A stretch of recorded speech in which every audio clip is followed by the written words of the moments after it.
Alrighty, hello there. Welcome to Holy Moonlight Crusaders. I'm J. Dylan Proctor, the Nazarene Preacher Man. Today we're going to be talking about Resident Evil 4, but also some important things going on in the world. We'll talk some philosophy, some theology, and some of the main subjects I'd like for us to discuss, and got this cutscene going on in Resident Evil right now. Some of the topics I'd like us to talk about is the concept of personal agency and the importance of being an individual and understanding that you're an individual when the world wants you to give up the characteristics which make you unique as an individual. Salazar's dead. Yes, it seems that way. Sadler, why don't you give up and let Ashley go home? This guy's name is Sadler. Perhaps you are disillusioned with overconfidence, just because you killed my small-time subordinate. Sadler, you're small time. Oh, he's doing trash talk. Writhe in my cage of torment, my friend. Alright, so the worldview of Resident Evil 4, to give a real quick recap of that, because it's kind of important for where this conversation is going to go. Basically, this game is a metaphor, so far, for how people get whipped up into mobs. In this game, it does a really good job of showing you how this works. You usually have some cult that sit up in a castle in their ivory tower, and they come up with ideas and things, and these things are largely not tested, and they usually put on some sort of sophistry, fake news front that seems very, well, they seem like they have some higher good that they're aspiring toward, but in the end, they're not aspiring towards anything good. They're just corrupt and they want to control you. Well, the townspeople are the ones who really are the zombie mob down there. They didn't choose this. This is something which has been thrust upon them, but nonetheless, it makes them into a mob of zombies. And you're carrying away this young girl who's the president's daughter. When you get put into the mob, you do become an NPC. You repeat the same lines over and over again. You regurgitate the things fed to you. You don't look any different. You look the same as every other NPC out there. You're just recycled, and you're no longer an individual. That's very sad. It's not how God designed us to live. And it's bad, because this means oftentimes an entire generation is corrupt, an entire civilization, just like this whole village is corrupt. And it's very hard to stop a mob. It's very hard to stop things once they get this bad. And really there's only two ways that they do get stopped. Either some sort of revival, some sort of spiritual change, which is more powerful than anything that we can create by ourselves, or, you know, they have to die out. And in the case of this game, they're getting thinned out by Leon.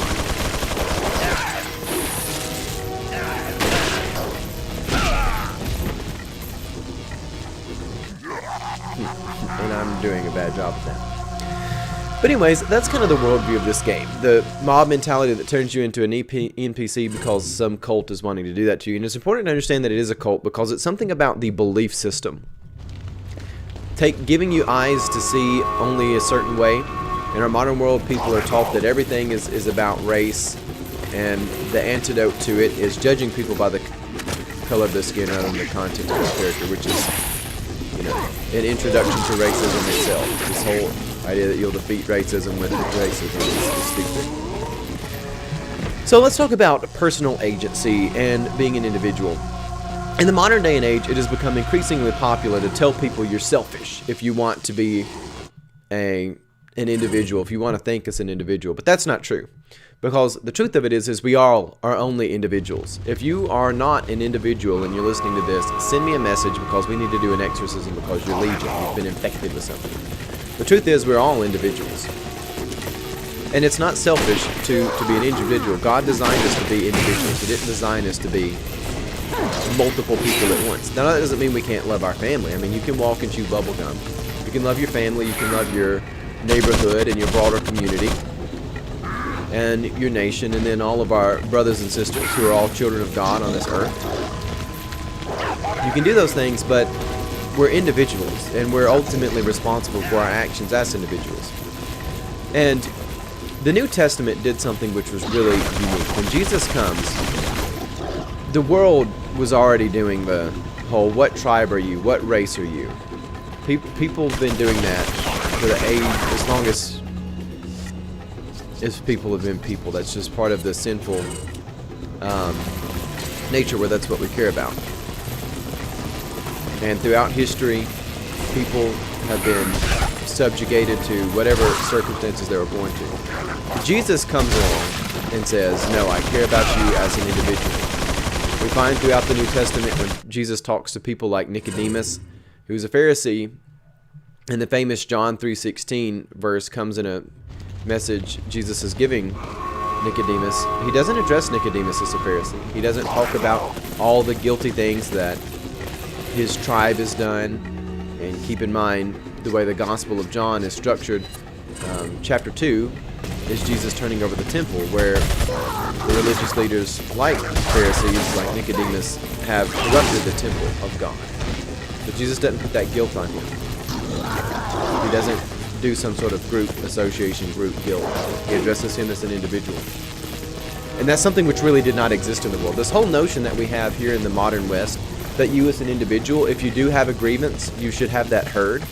That if you've suffered something in life, someone should listen to you, somebody should care about you. That comes out of the New Testament. That comes out of Jesus' ministry. You go beyond that, you look at world cultures and things that don't have pre-New Testament. I mean, you even look at Rome. Rome doesn't care what the peasants are thinking. Egypt doesn't care what the peasants are thinking or doing. Persia doesn't care. You know, you're living in ancient China. If you're a peasant, you're a peasant. Your personal life doesn't really matter. As long as you don't get in the way of the emperor. Jesus brings something to the table which did not exist on this earth before, and that is that you as an individual, you matter. What you think matters. What goes on in your life matters. Your joy, your happiness matters. Your moral standing matters. All of that comes with Jesus. And so many things in our modern society, even from people who they don't profess to be believers, they still enjoy the whole notion that I should be heard. I should have personal rights. I should have personal liberties. I should have personal joy, a personal ability to pursue happiness. And it's a very important thing. But the cult that is possessing our world, the same way there's a cult possessing this, wants people to give that up. With the coronavirus, I find it so suspicious that every antidote that was force-fed down on us involves some form of you have to give up your individual agency. And when you hear the word agency, that basically means you have the ability to make decisions, to do actions in the world by your own choosing and for your own benefit. And I was very suspicious that everything that was being thrust on us from the coronavirus were things that took that away. Things that said, your personal decisions don't matter. You have to sit here and listen to the experts.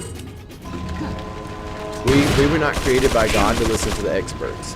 And for people who say, well, we believe science, science doesn't mean sit around and listen to experts. In fact, science is built on the idea of, question the experts, question the premises at hand. Don't just sit around and be fed something and believe it just because of the brand of person or brand of institution that fed it to you.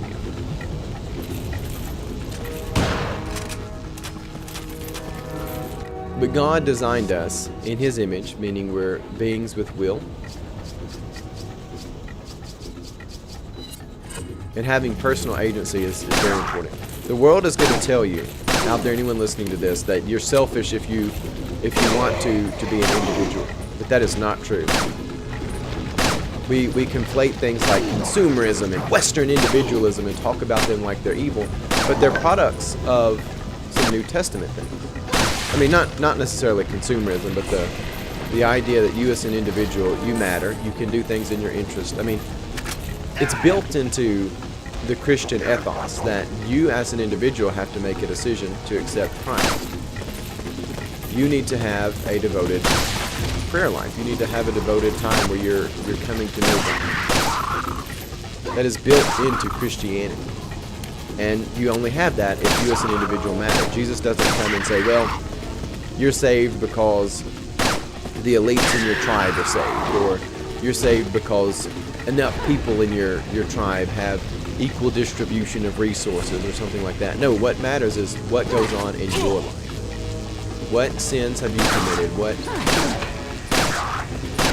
acts of repentance have you carried out? What confessions have you made? All of these things are very important, and our world wants to undermine that. It is very obvious with everything going on with what started off as the tragic and unfortunate and an unjust death of George Floyd has been usurped by bad actors who are like a cult. You see, in this game, these villagers, they didn't expect to be thrusted into the world stage. The president's daughter got kidnapped, and she was brought there to their town, and now suddenly they're turned into this. One situation which started off as one thing evolved into something else. And that's how the world works. There are bad actors who want to take over the world. Now that we've talked about how important it is to be an individual, and look, the world is trying to strip that away from you. People who go to college, it's very common in colleges for professors to have an ideology that says, oh, collective cultures are so much better.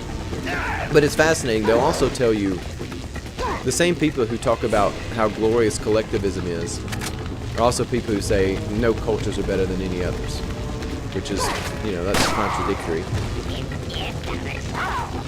But many ideologies of wickedness are, because they're not really about anything aspirational. They're just meant to control you and things of that nature.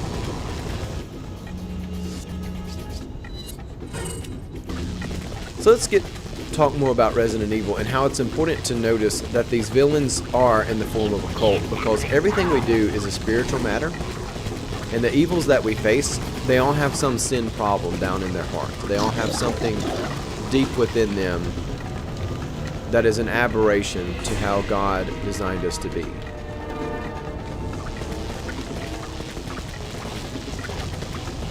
The desires we have in this life, some of our natural desires are very sinful, some of them aren't, because we're made in the image of God. Not everything we desire to do is outright good or evil. But it takes the work of the Holy Spirit to sanctify us and really make us where we can live those true lives of holiness.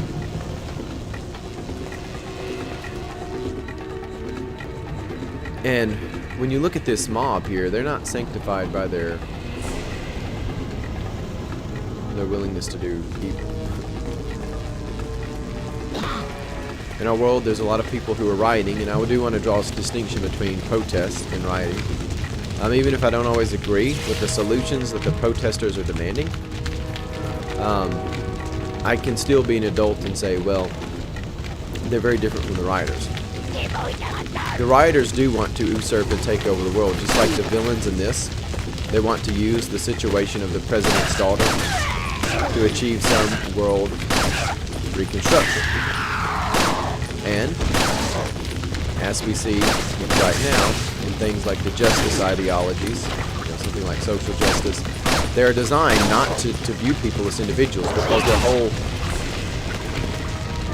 whole worldview falls apart if you start looking at people as individuals, because not everybody of the same race, not everybody of the same economic status.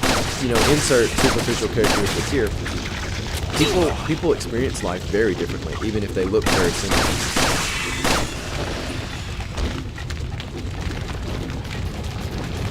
And a lot of the mob mentality is built on, carnal nature, like sin, of jealousy, of resent, hatred.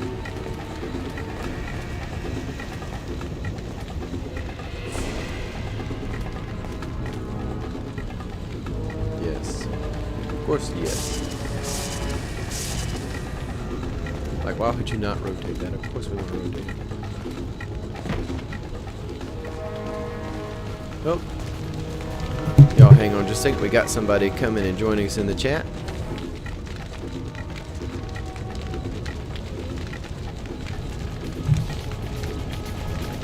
And my hotkeys for the camera control are the number keys on my computer.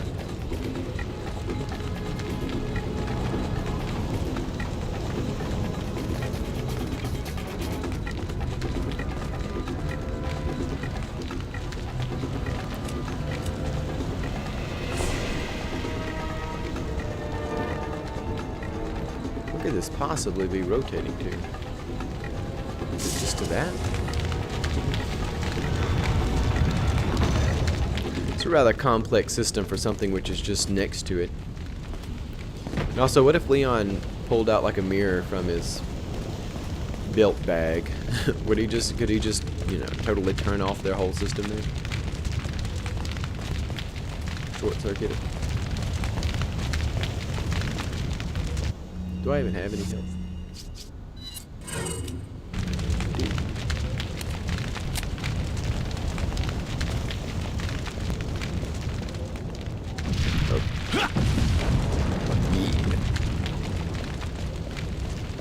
I think I'm getting the hang of talking about stuff while playing the game, maybe.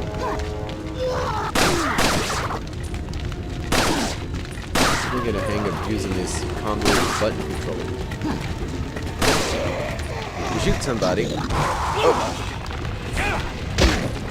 And I do like using the double D-pad of the 8-bit do light controller, which is meant to match the Switch light.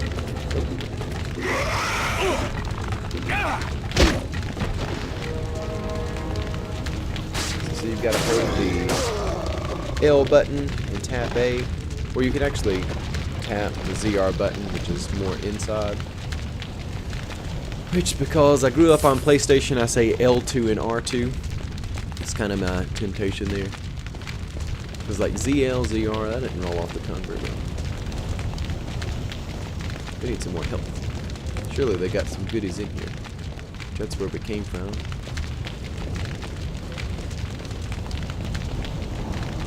Nope, nothing down here. Though I wonder if somebody has just the raw task of keeping like fires lit. We already established earlier they have a pretty developed maintenance crew within the maintenance crew. This guy looks like he should be in Mad Max almost. These other guys like leather vest on. Next we're gonna have people out here in like buttless butt chaps. It's gonna take a weird turn for Leon.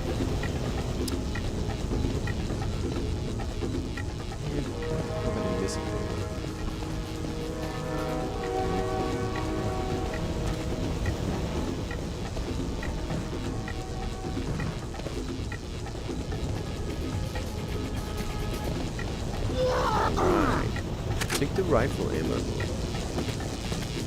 You know what? These guys. Yeah.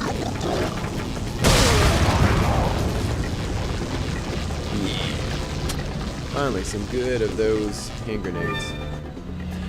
Personally, I think that would be a bad move to use a hand grenade inside a cave. I don't know that that would work out super well for me. I feel like that would be very bad. Just the sheer volume alone. It's not like the kind of like tribal music they got going on here.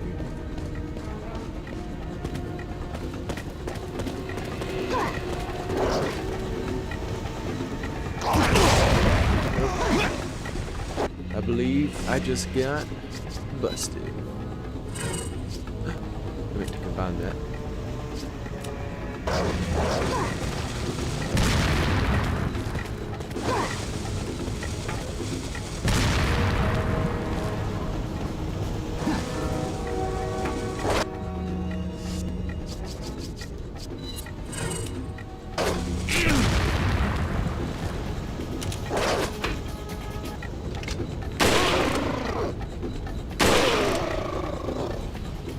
How that didn't end him in one shot.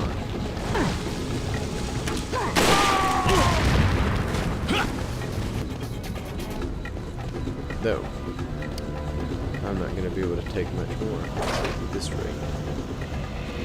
However,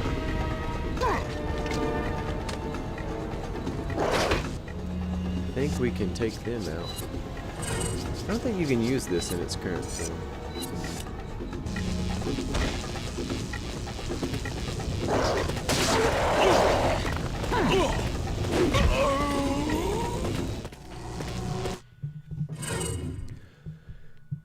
Oh, snap. So I hope everyone's having a good day. I know it's easy to feel really frustrated in the world, feel like you're alone. A lot of the media narratives are designed to keep people that way. There really are a lot of people in our own world who want to see America remade. They want this collectivist nightmare. And they sell people a lot of lies.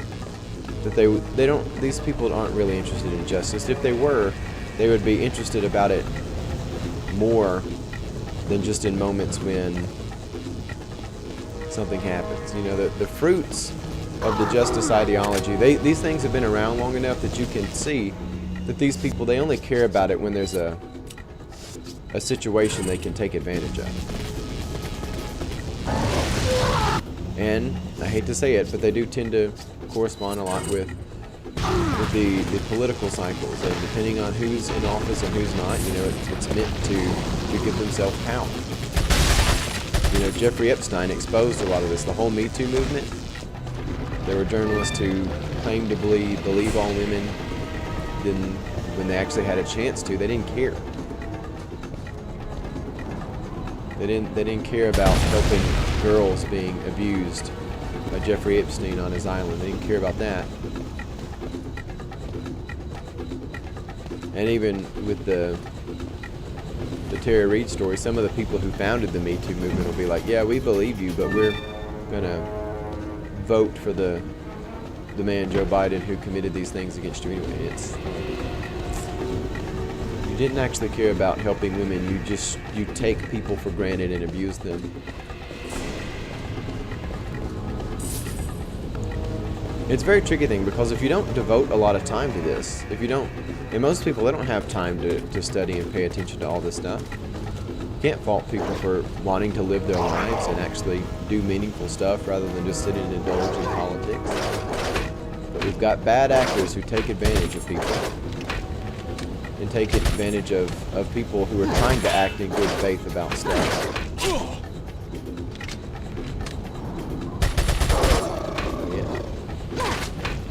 This is a more powerful weapon than I thought it was. Didn't I have? Yep. I think somebody dropped one last time. Yep.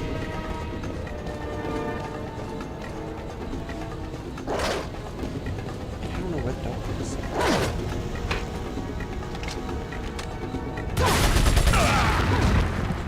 But I do know that he is a bad dog.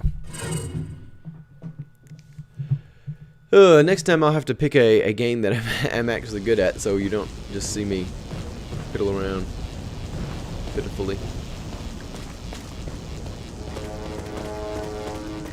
Those lights shifting around make me think a little bit of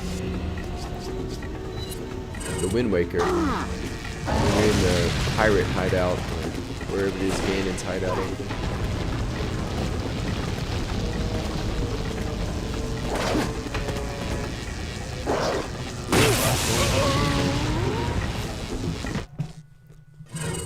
Wrong button. This is my payback for saying I got comfortable with the buttons.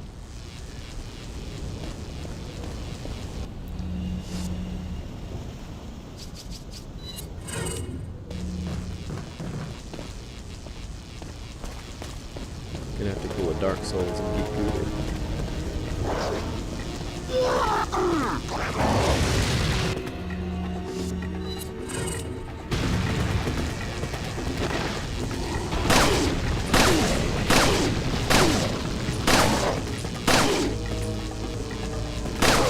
Someone needs to tell Leon to pick up that stuff they've got.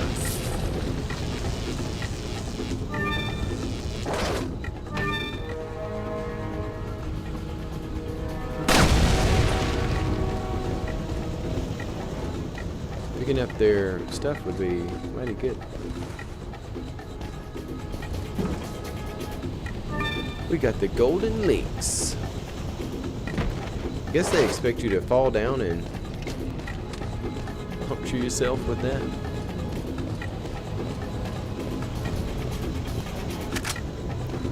Perforate yourself a little bit.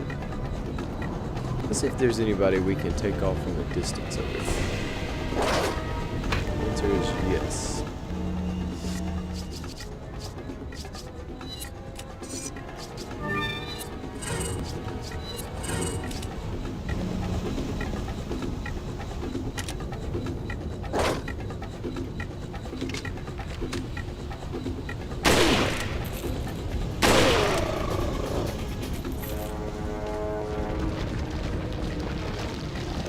So there is that. We'll come up here and get this goon too.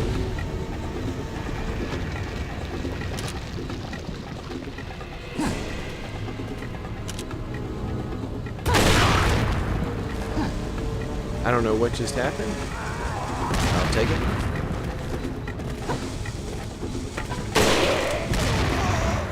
I'll take that too.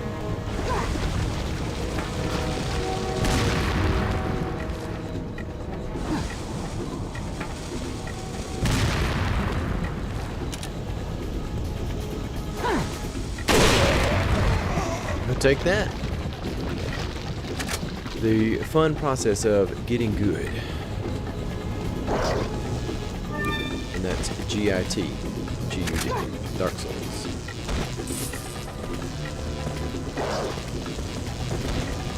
How about those ones?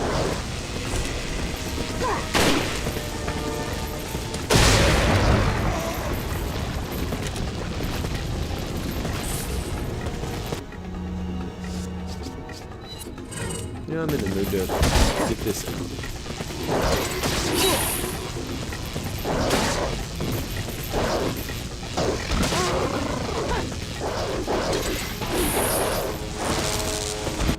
Let's get out a little grenade.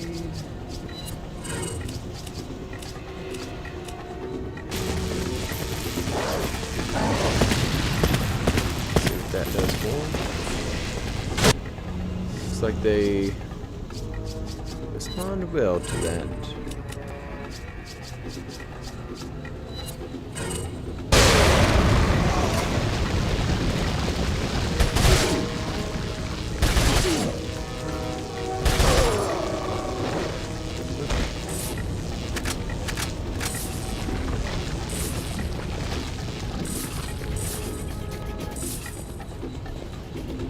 Nice. Getting some cash money. Seeing these guys, they're not individuals either.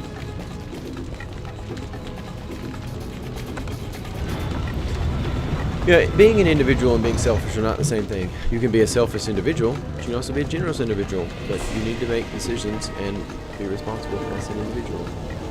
Welcome. Let's make some purchasing decisions. Got some rare things on Nice. sale, stranger. What are Sell you first. selling? Ah. What are you buying? Is that all? Thank you. Oh, we're on the island. Oh, we've got this killer. Looks a little bit like a 1911-ish. The Striker. I don't even...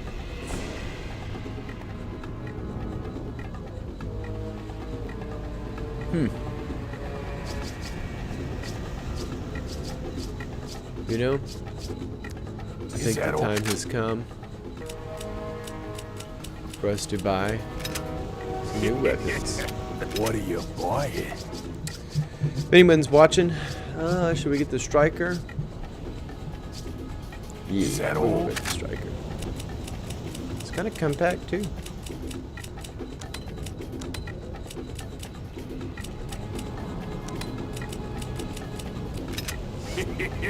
Thank Nice. you.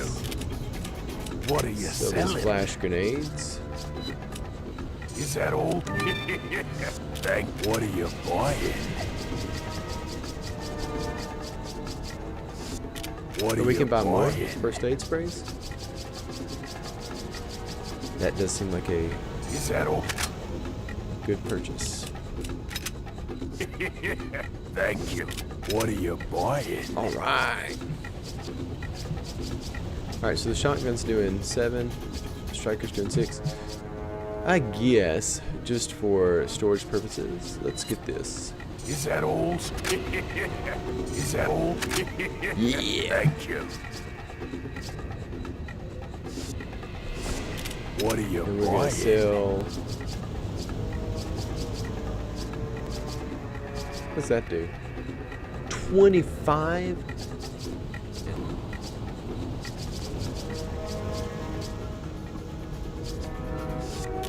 What are you selling? Ah. Okay. Thank you. What are you buying? We'll go ahead and buy that. Is that all? And I assume it shoots the magnum ammo. Thank you.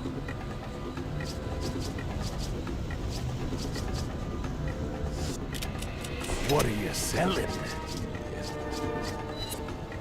Ah. Thank you. All right, Come let's roll. anytime. Let's roll.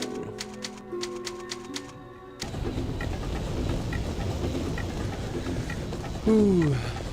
So I've been watching the Spider-Man animated series, and like, there's so much going on in life. I haven't been doing it in like the middle of the night, which is not good because I'm not the sort of person who likes to stay up late. But I was listening to it, and the Hobgoblin's interesting in there because versions of the Green Goblin, the Hobgoblin, are generally Spider-Man's biggest enemy, and this is kind of true in the movies. But he's not the most powerful enemy. He's not the smartest. He doesn't have the greatest brute strength. It's really, and again, Spider-Man's very much a metaphor for what it basically means to be a man. You have frustrating things that happen in life, problems that creep up between people that you know, and basically the whole deal with Spider-Man is just this push and pull between people that you know. And I mean, it's all taken and exaggerated into the form of superheroes and villains. But oftentimes in life, the people that might get on our nerves the most, or might be a real villain and bane to our existence, they may not be the most powerful person we know. It might just be that everything lines up for them to be the great enemy, the great persecutor. Because with the Hobgoblin, you know, he's kind of circumstantially there. It's kind of his circumstance that makes him a real villain. He knows the right people. He has a mentality that says, I don't care, I'm not going to be held accountable, I'll cross you. He kind of acts a lot like the Joker from Batman. And he's not Norman Osborn or Harry Osborn. I don't think he's been given a name yet. Norman Osborn creates him. Somehow. It's left ambiguous. He's voiced by Mark Hamill, though. I noticed that pretty quickly. I was like, this sounds like the Joker. And I was like, it's Mark Hamill who does the voice of the Joker and does a superb job of it in the animated stuff. For Batman, a lot of the animated Batman stuff.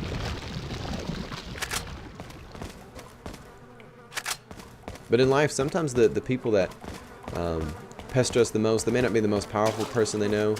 They may not do the most, they may not have the biggest plots, they may not have the biggest situations, but they fit into a valley where they're not so serious that they have to be totally dealt with. They just kind of are a pest. It's the same way that like you stub your toe, it's not like a serious injury, but it might hurt really bad. A couple of years ago, I almost cut my finger off on Christmas Day, which I have these habits where I almost cut fingers off on Christmas Day. It's happened like twice to me now. And I almost cut this finger off. It's still got a little bit of a scar. But the thing is I didn't feel it when it happened. I didn't feel any of the stuff going on at the hospital. And even when the stitches, I was cutting them out, didn't feel any of it. And the finger never hurt at all once. Aside from being a big bloody mess when it first happened, it never really felt bad. But at the same time, while I had all that going on, I hit my knee on the storm door coming into my house, and there's like a screw that holds one of the panes of glass in, and that it made the preacher man want to say some stuff the preacher man shouldn't be saying, because it was bad. But just like the Hobgoblin in Spider-Man, obviously the, chops finger off is a lot worse than just hitting your knee. But the milder one was more painful. It's pretty interesting how they put the show together. It's fairly accurate to life. It's a really good show. Alright, so we're going to start him off with some grenades. Now let's get this party started. And now we've got this soundbite of the president's daughter. I imagine we're going to be listening to that for a while.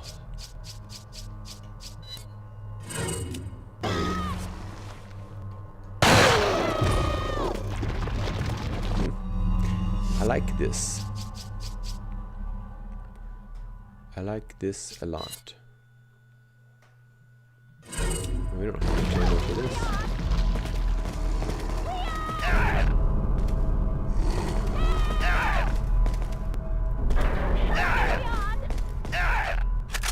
Did somebody just run past me, or was the door? It's like we got like a supernatural vibe here. Ashley.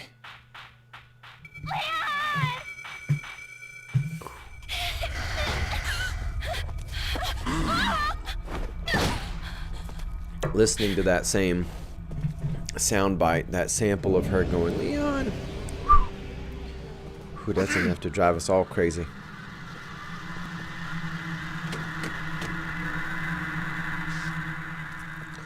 That dude's kind of styling it up. Amateurs. Just hang in there, Ashley. You know what? I just realized, I guess I haven't paid much attention to his eyes. His eyes look really creepy. Have Leon's eyes looked that creepy throughout the whole game?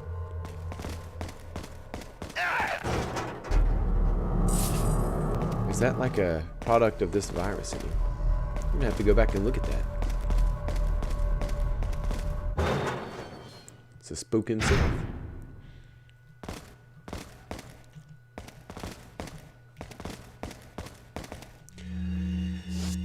Okay. Oh, there's another message here.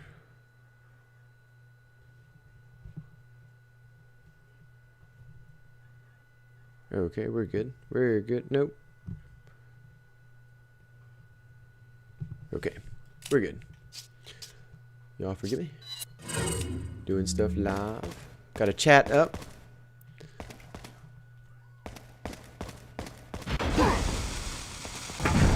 Look at this. And that's the fastest moving garage door that has ever existed. I don't know what technology they have to make that door move like that, but I need it.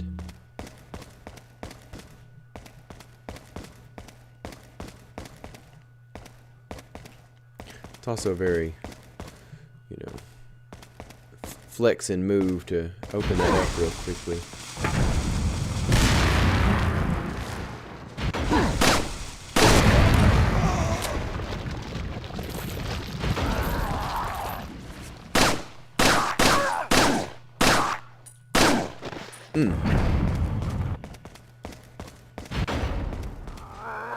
Yeah, I'm not quite sure how this works.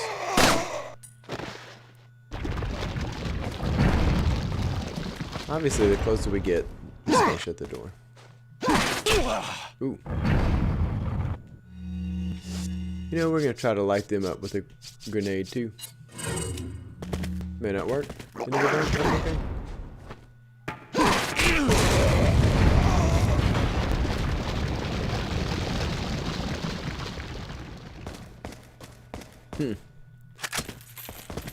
What do they have in here?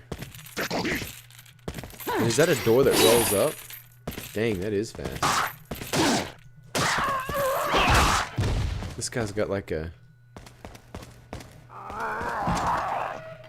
Oh yeah. The wolf ammo.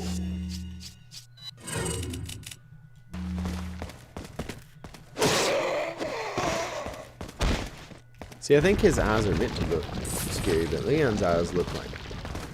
I think he popped them two glass eyes in there that dude had earlier.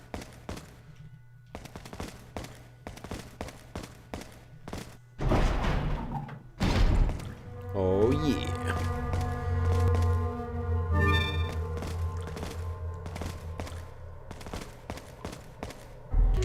Amenhotep.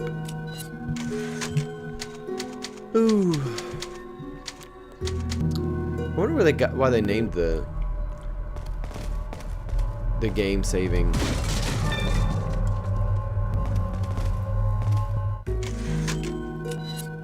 Typewriter Amenhotep. Kind of makes me think of Imhotep from The Mummy.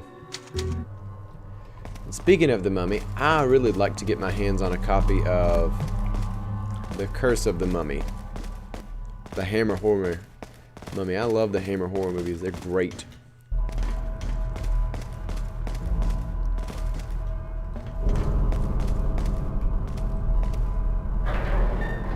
Let's see what thugs we got in here.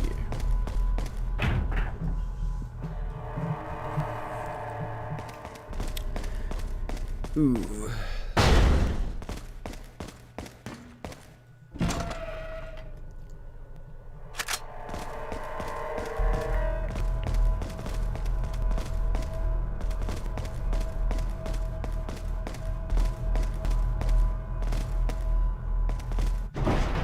Okay.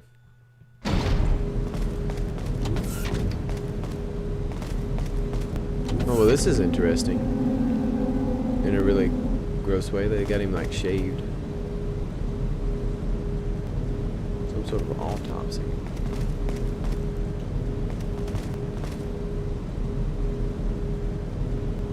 This doesn't look like the sort of place which does an autopsy. This looks like the sort of place that creates a monster. And the distinction I'm trying to draw here, it's not like some random person died and they brought that person in here to study them. It looks more like something was created here and the monster died and they're investigating that. But it's not primarily a place of studying things which have died. It's primarily a place of trying to create some abomination.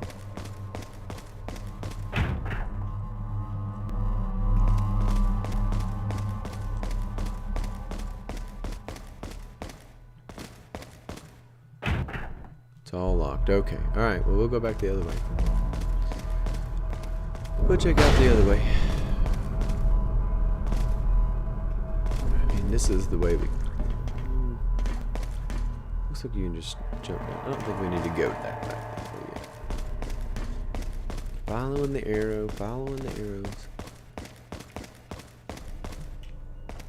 Why are those in English? Aren't most people speaking Spanish here?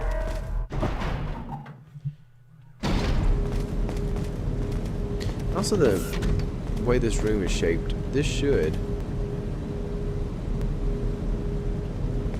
I don't know, why don't you start messing around with it and find out what it's used for. If you're confused by it,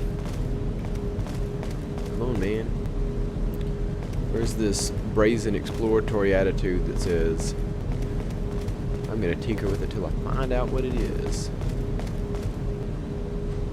What do we got in here?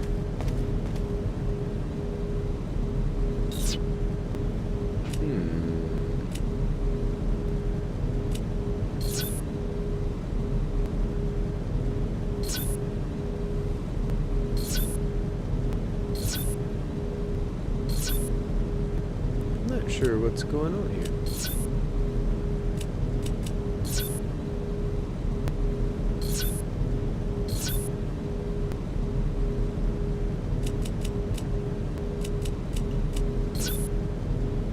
Oh, it suddenly makes sense now. I was thinking I'd have to get out and find something, but we'll take it.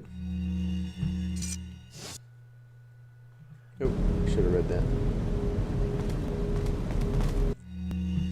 Let's take a quick look at it. The files, the X-Files.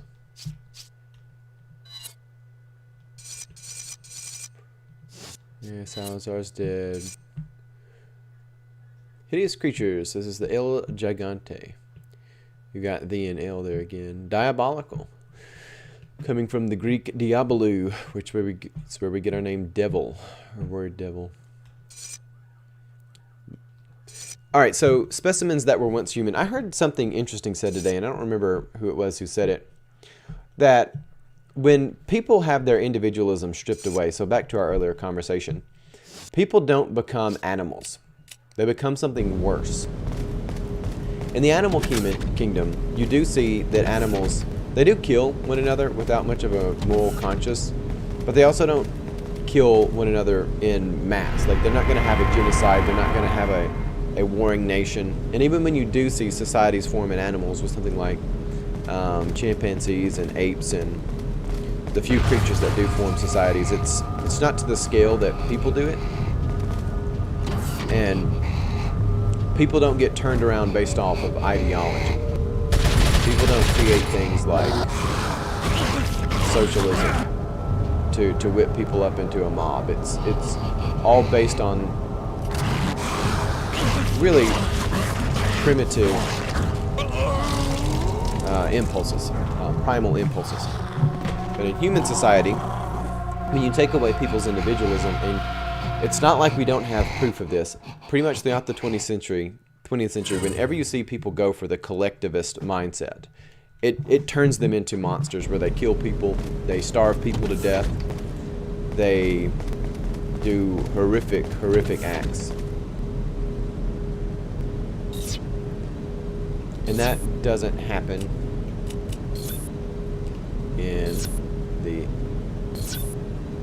in nature.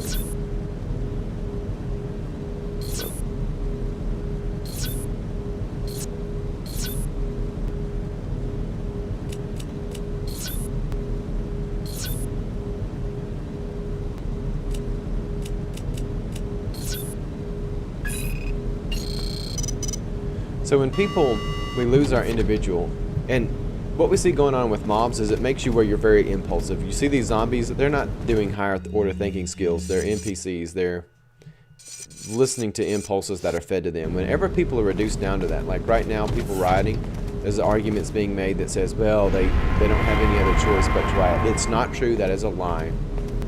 It sows division. That's not aspirational, it's desperate. And it is different than what happened in the American Revolution, which was moved by principles. They could articulate their principles. They could articulate where they were going. They didn't just want to see the world burn. A lot of these people, like Antifa, they do just want to see the world burn.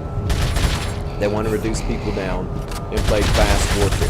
The race warfare is a form of the class warfare.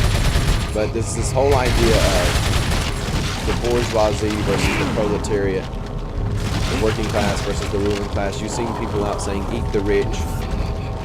Every time in human history we have embraced some sort of collectivist mindset like that in mass that allows eat the rich to be that base primal instinct that people are operating on, it turns into a lot of death, a lot of destruction. It's worse than being an animal. It's subhuman because you still have the skills, the technologies that are produced by the higher order thinking skills, but you don't have the moral restraints. You don't have the individual concern. You don't have the individual capacity to reason and apply those to your circumstances. Instead, you're just left to act out the primal instinct without thinking about it. Don't have any long-term goals that are part of instinct, or are part of being a man or woman created in the image of God. You know, animals, they do instant gratification for the most part. They don't do a lot of, I'm going to plan out things for my grandchildren, things like that. It's immediate survival. At most, you might see a squirrel prepare nuts for the winter.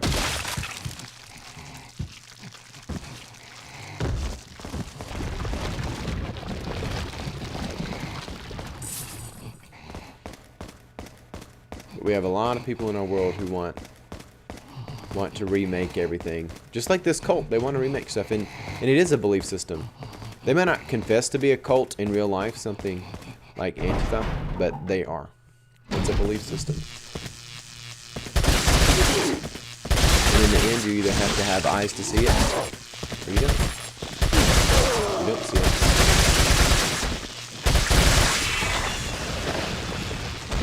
Okay. Good deal. Wait, I don't need to come down the stairs just yet, did I?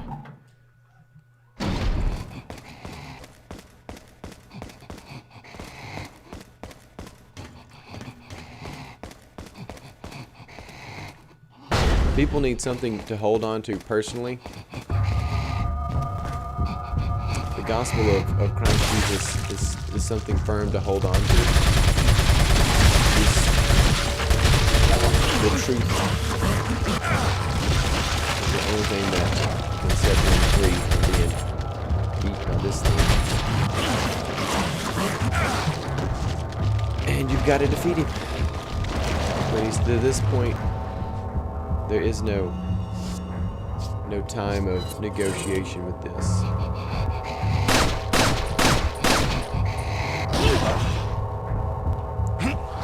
You have to defeat him.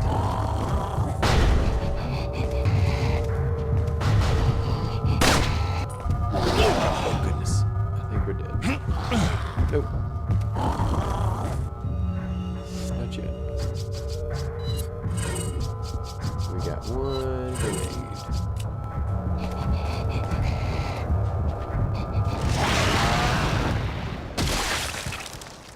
That worked. Okay.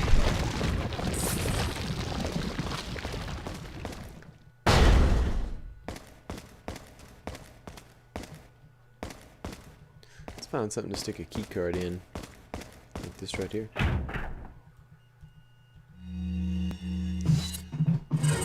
Why do I have a feeling that nothing good is going to be in the key card freezer? Sucks to be them. He waited a long time to, like, this is the turning point where you think it sucks to be someone else. Not sucks to be part of the zombie, sucks to be in the cult, sucks to be this girl Ashley, sucks to be Luis. Sucks to be these monsters.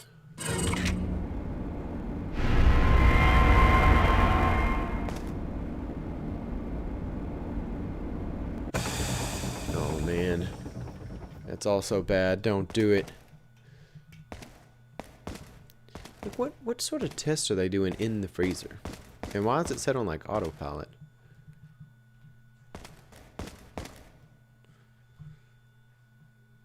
They're over here just studying themselves.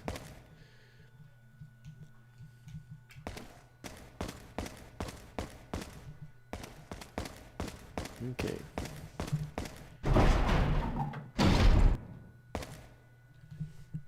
Oh, got another little message.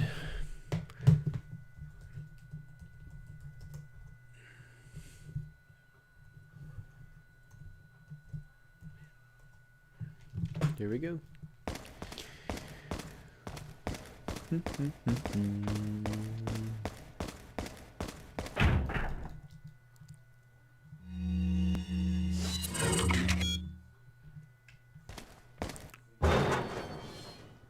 Also, like, were they planning on someone like Leon coming here? EMP ammo. I really hope there's no boss battle anywhere near. We are not equipped for a boss battle.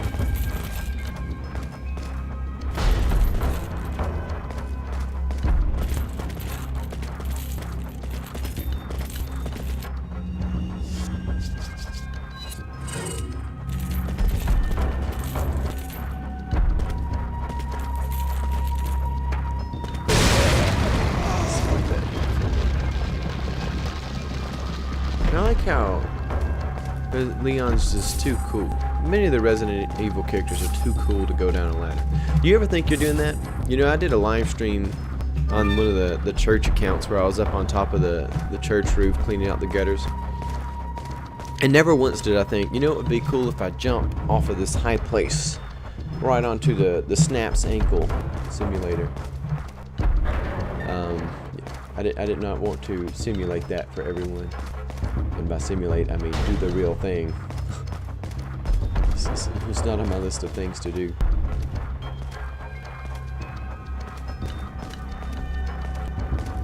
Is he a raccoon? He's from Raccoon City. Maybe. You just hauled off that last ledge. Why don't you haul off this one? Raccoon City, eat your trash.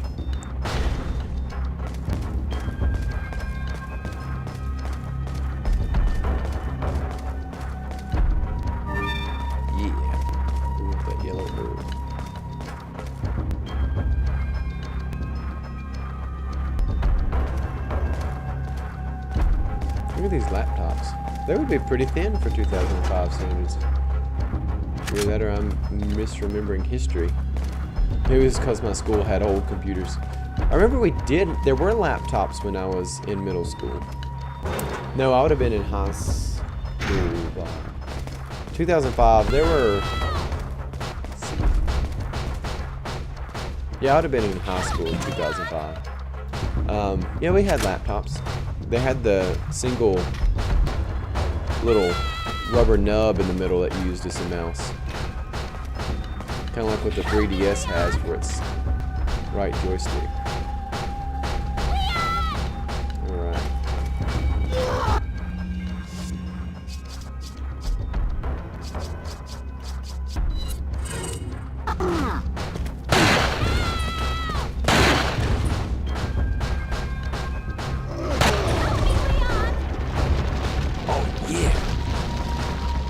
You know what? I'm not really ready to release her, but we're gonna have to listen to her talk. They were running Rona tests in the freezer. I just got that in the chat.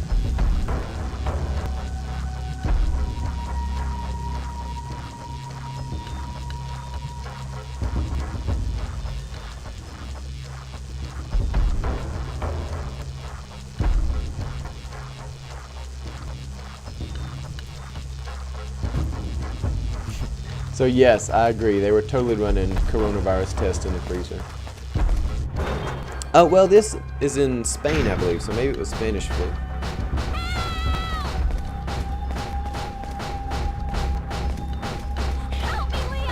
Please. Please no.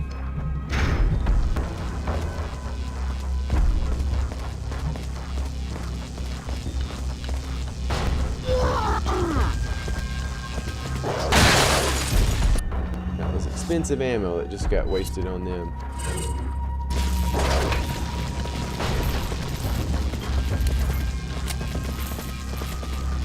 Yeah, follow us out this door.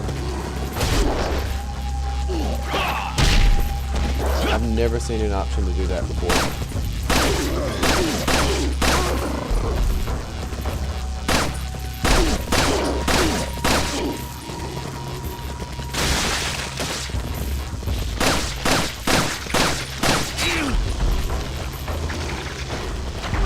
Got much in the way of health. I don't know that I've got anything extra for health. Oh, I do. We're gonna combine that with that. Oh, I got 2 things for health. Let's roll some serious stuff on these cats.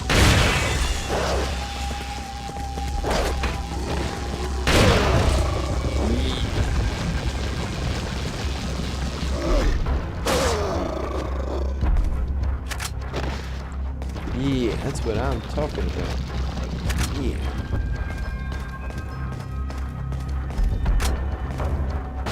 Ooh. Oh yeah.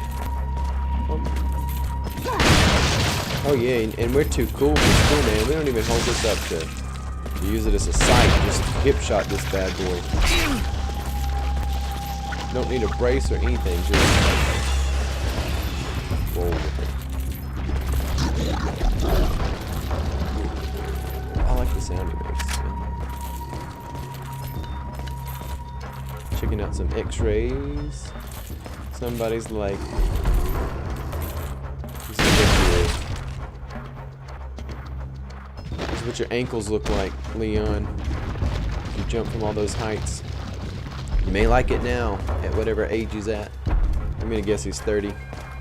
But you're gonna hate it when you're 60.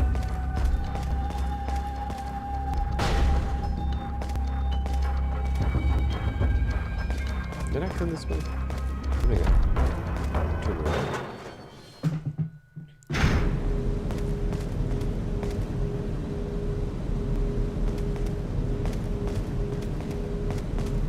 Just look at the lab instruments. How about you learn something from the lab instruments?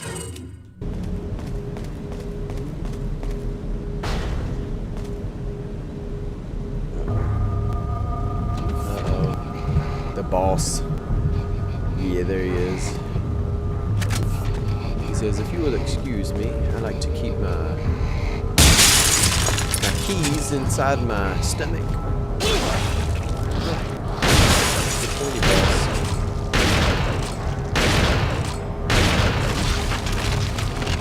Oh gosh.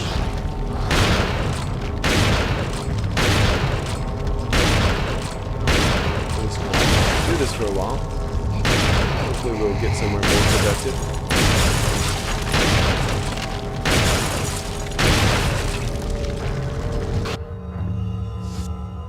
This is not good.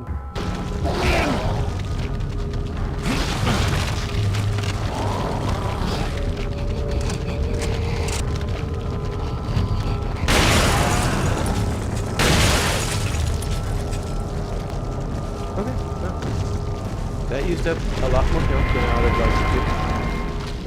But you know what? We got the job done. Shotgun shells. Let's load them up. Yeah, he's looking kind of cool with that.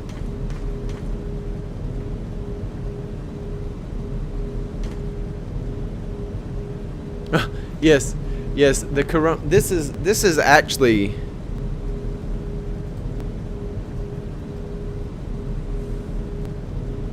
All right, so.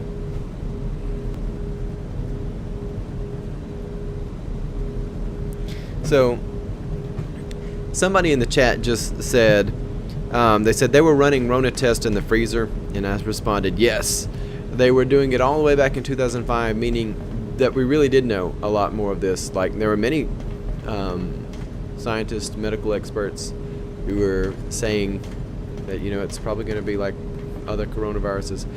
And then they responded back saying it's probably still alive on that key card, since the CDC doesn't really know how long it lives on surfaces. And yes, this is actually the lab where the coronavirus came from, where the Rona came from. We're not in Spain, we're in China.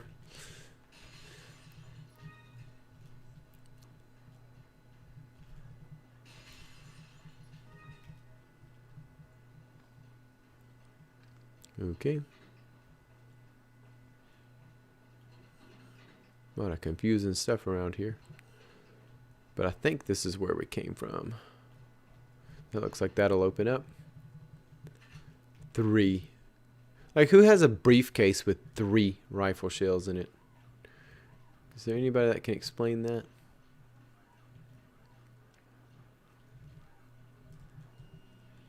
Uh-oh. Uh-oh, Leon just opened the Rona. Leon. You do so many things right to do so many things wrong.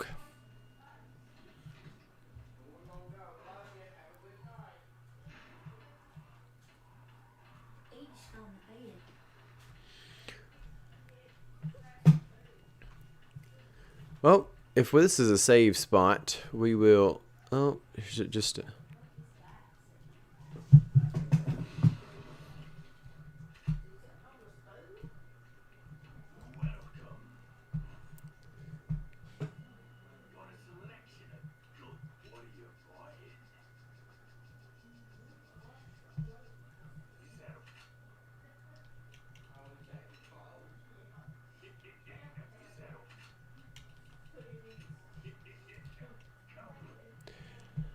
Is there anywhere to save nearby here? Not really.